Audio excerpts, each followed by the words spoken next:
This is Kimberly Quinn, host of the Mindcraft podcast, and I can't tell you how much fun I have had doing this podcast. I started when the world closed over the pandemic in an attempt to spread some positivity out there and give people some strategies to enhance their own well-being and reduce anxiety and all of that. Now, 2 years later, we're still going strong and now listened to by 52 countries across the world.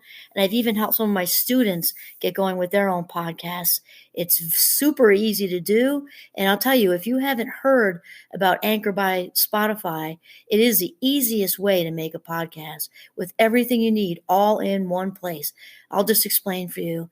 Anchor has tools that allow you to record and edit your podcast right from your phone or computer. When hosting on Anchor, you can distribute your podcast on listening platforms like Spotify, Apple Podcasts, and more. It's everything you need to make a podcast in one place. And best of all, Anchor is totally free. Download the Anchor app or go to anchor.fm to get started. It is a ball. Start today. Greetings, Minecrafters, and welcome to another Minecraft discussion on a nice chilly fall day. Gosh, I love sweater season. Actually, I don't really wear sweaters. That's kind of like a really ridiculous thing to say. I wear ski sweaters, I guess, when skiing, but really they're more like fleece.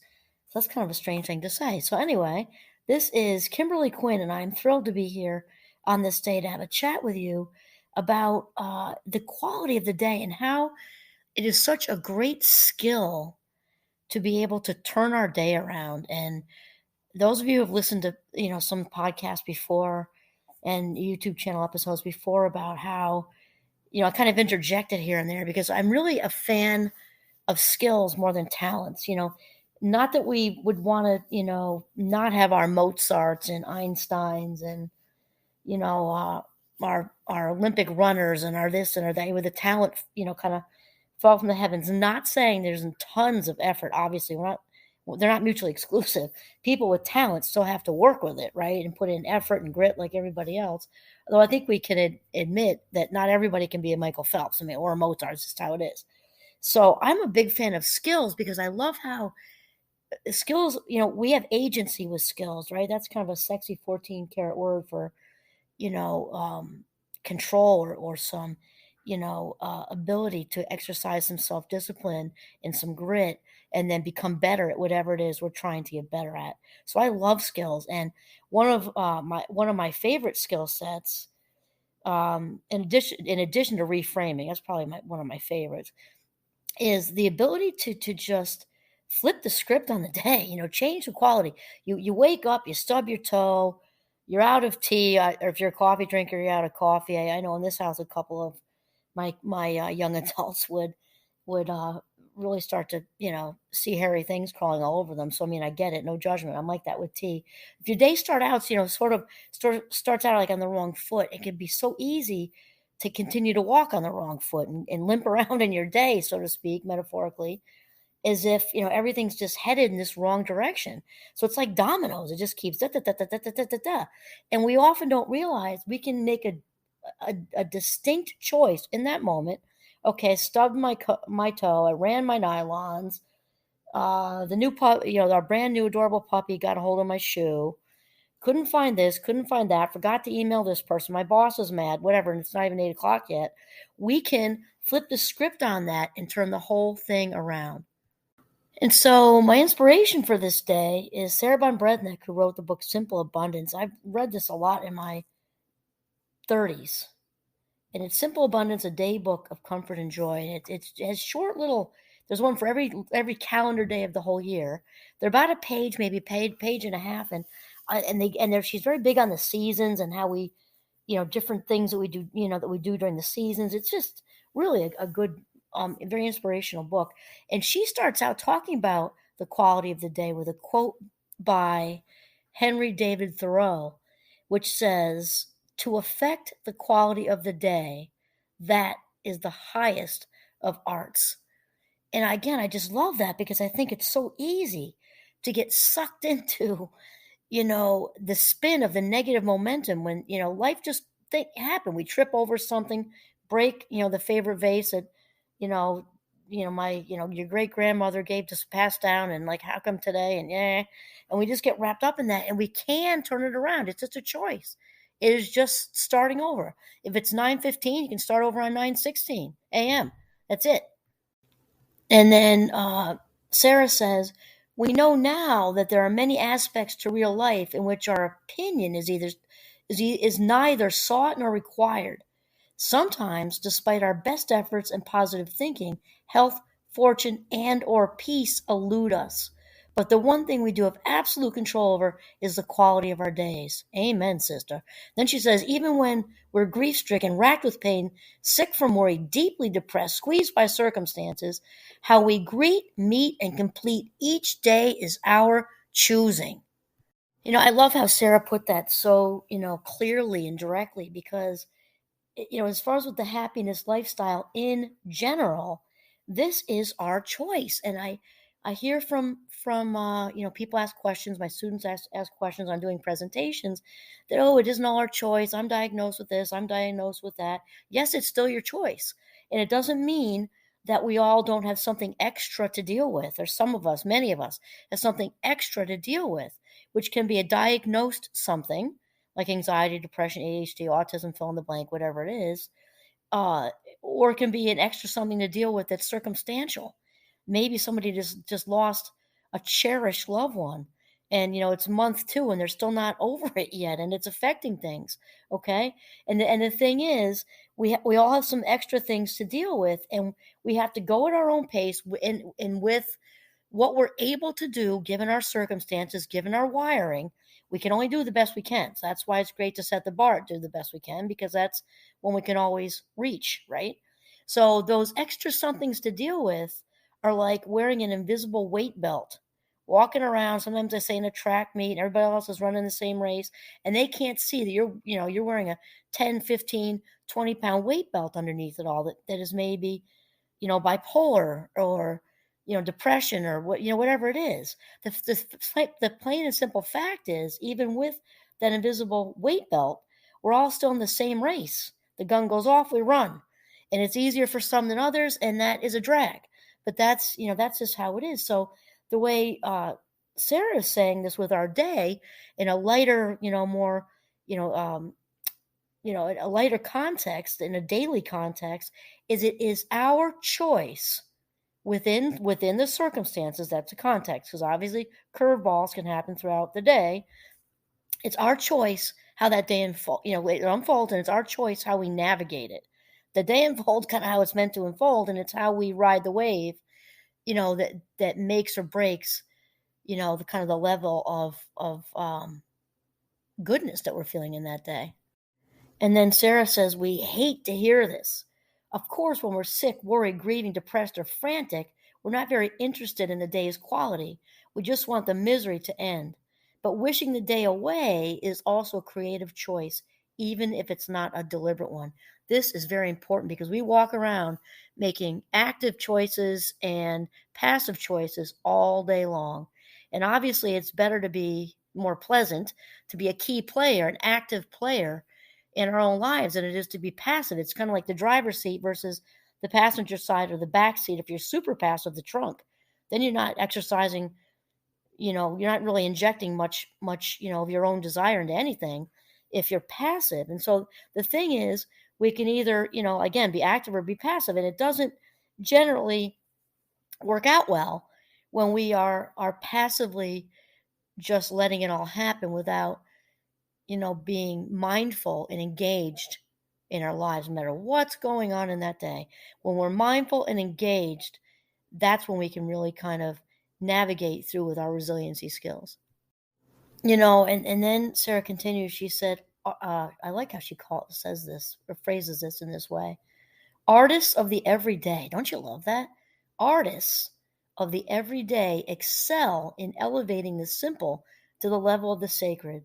You can use whatever you have on hand, a meal, a conversation, humor, affection, to create.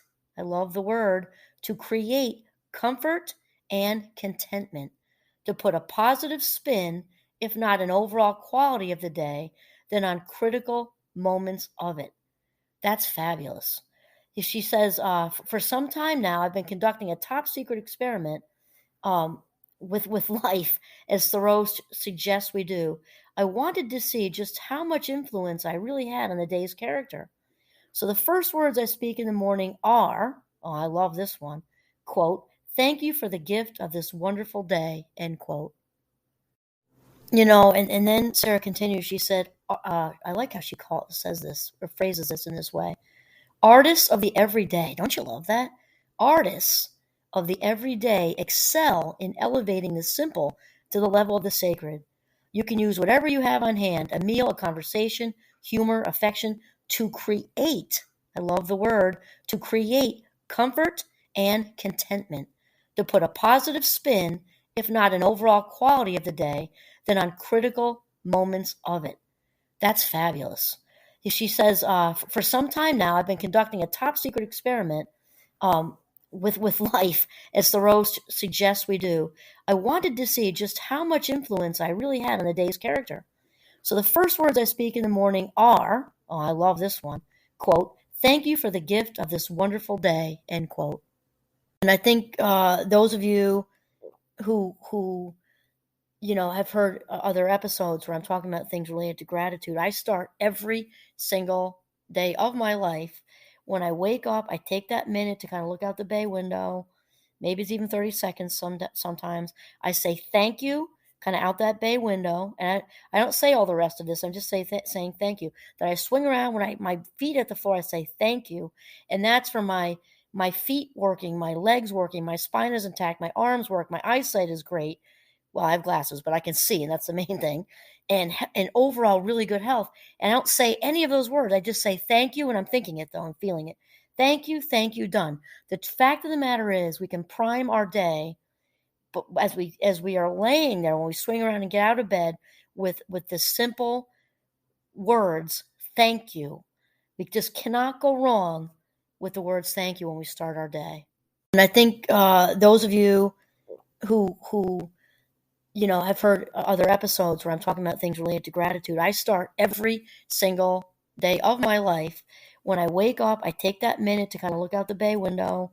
Maybe it's even 30 seconds sometimes. I say thank you, kind of out that bay window. And I don't say all the rest of this. I'm just saying thank you. That I swing around when my feet hit the floor, I say thank you. And that's for my feet working, my legs working, my spine is intact, my arms work, my eyesight is great. Well, I have glasses, but I can see, and that's the main thing. And overall, really good health. And I don't say any of those words. I just say thank you, and I'm thinking it, though. I'm feeling it.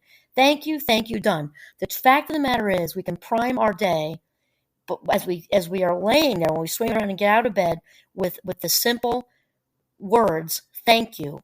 We just cannot go wrong with the words thank you when we start our day. And so Sarah says, here are the initial findings, but you will not like them, nor did I. The first one, she says, all days are wonderful in direct proportion to the creative energy invested in them. No investment, no return. I love that one. I also love that she put it first on her list. I think of it as two things.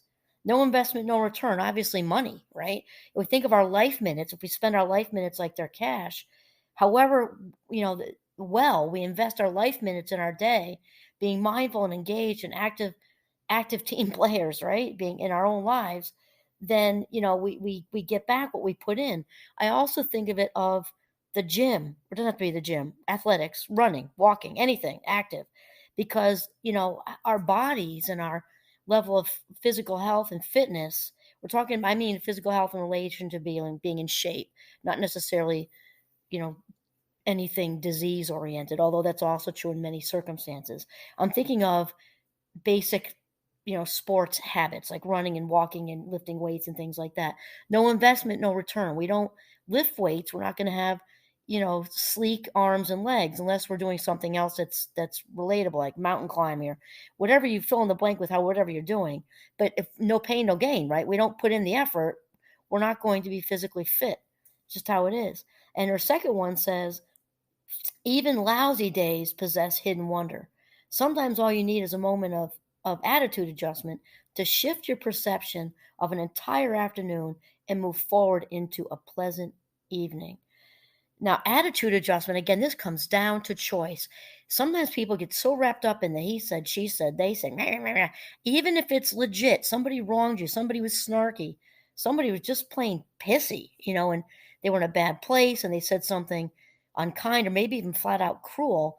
We can reside there and focus on the conflict, or we can shift out of it, completely dismiss it, sort of make a conscious choice not to allow, because the word is allow, any more of our life minutes to be spent in this way, sticking like super glue to whatever that person's snark was about. We can make a conscious choice to leave the room, which will make it easier, leave the house, which might make it even easier and easier and easier and easier, and shift out of that negative momentum. Even if it was totally legit, you're standing there not even speaking, and the person says something, we can still shift out of it and turn the day around.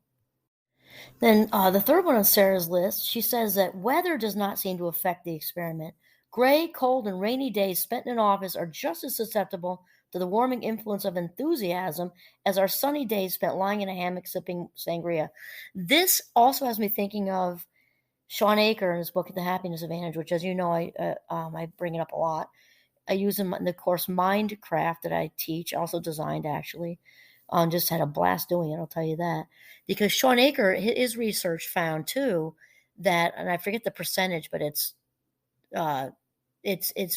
very telling that when the person's in a condition, the conditions in a person's life, as far as affecting their happiness level, I believe are only about 10%. Don't quote me exactly, but it's very close to that. It's a minority. The other 90-ish or 80-ish or whatever it is, I think it was 10%, so let's say 90, is the rest of everything else we do. And shifting our mindset and controlling negative thinking and all these other things. Everything else we need to do to stay in a positive mindset. Obviously, we're talking about human animals and non-human animals. We cannot, we cannot just leave genetics out of it, because obviously there's some genetics involved in everything. But the point is that our life circumstances are very much a minority as far as our level of happiness, which means we have a way more control than we think we do often. And then she says, days that are expected to be wonderful before they begin turn out to be so much more. Let's say that over again. Days are expected to be wonderful before they begin turn out so more frequently than days greeted with grumbling. Why would anybody on purpose intentionally want to greet their day with grumbling? I don't know. We're not talking about legit hurtful stuff happening, right? And that said, because that, to feel is to heal. We've got to process when life's curveballs happen, right? Though on a daily basis, I've heard it so many times.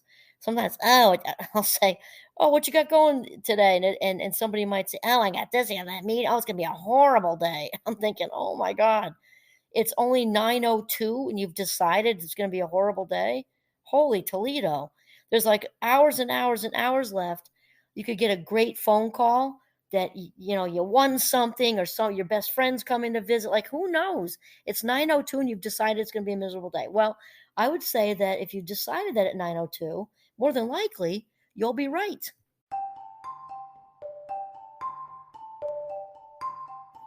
And then Sarah winds up, she says, the results of this experiment suggest that it doesn't matter whether a day is good or bad.